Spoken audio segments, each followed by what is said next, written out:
The Triumvirate Alliance had laughed when humans first breached interstellar space. 3 ancient galactic civilizations, the crystalline Vox, the gaseous Nebula, and the silicon-based Lithoi, had watched Earth's fledgling colony ships with something between amusement and contempt. Such primitive propulsion systems, the Vox ambassador had declared at the Galactic Assembly. They burn actual matter for thrust, like children playing with fire. Commander Elena Reyes remembered those words as she stood on the bridge of the UAS Reckoning, flagship of humanity's Dreadnought fleet. 7 years had passed since the Triumvirate's embargo had strangled Earth's colonies, 3 years since they'd begun systematically harvesting resources from human-settled worlds. Their technology had seemed insurmountable, their defenses impenetrable. Until Project Prometheus changed everything. "All ships report ready, Commander," Lieutenant Kaito said, his voice steady despite what lay ahead. "Dreadnought's vengeance, retribution, and judgment have locked coordinates." Elena nodded, surveying the tactical display. 47 human ships against the combined might of 3 galaxies. By conventional metrics, it was suicide. But conventional metrics no longer applied. "Send the final transmission to Earth Command," Elena ordered. "And then initiate Prometheus Protocol." The message was simple, lighting the flame. When humans had first discovered the quantum resonance patterns that allowed for dimensional folding, the Triumvirate had dismissed it as theoretical nonsense. When Earth scientists had created the first micro-singularity in a laboratory, the Alliance had laughed it off as a parlor trick with no practical application. They'd still been laughing when the first Dreadnought prototype vanished from Sol's monitoring systems, only to reappear inside a Lithoi mining operation near Alpha Centauri, wiping out their harvester fleet in minutes. The Reckoning shuddered as its Prometheus drives engaged. Space-time twisted around the massive vessel, reality folding like origami in the hands of a master.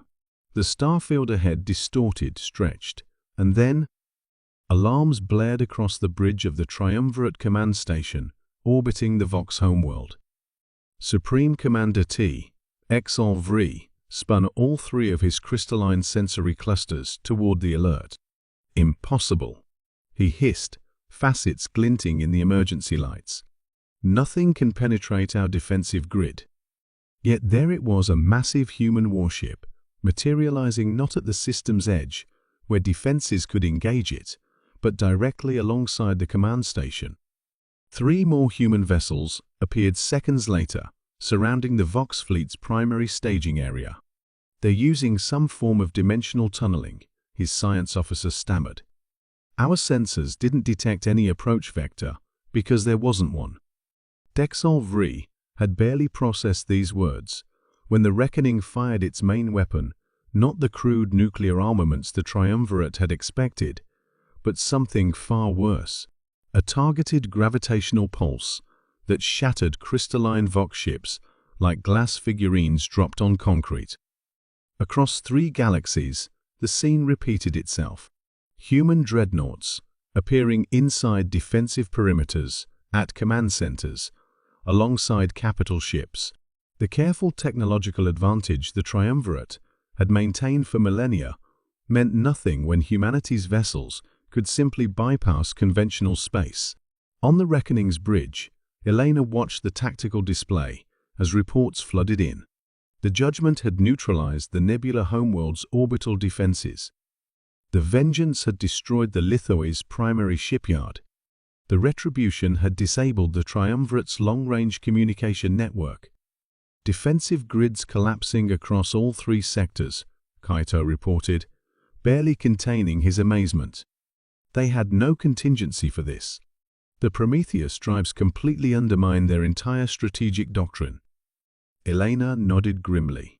"Open a channel to all Triumvirate command frequencies." When the connection established, she didn't gloat or threaten. She simply stated, "The embargo ends now. Our colonies will be restored. A new treaty will be negotiated." After a brief silence, The response came first from the Vox, then the Nebula, and finally the Lithoi. Surrender. Unconditional. 3 galaxies had laughed at humanity as primitive. None were laughing now.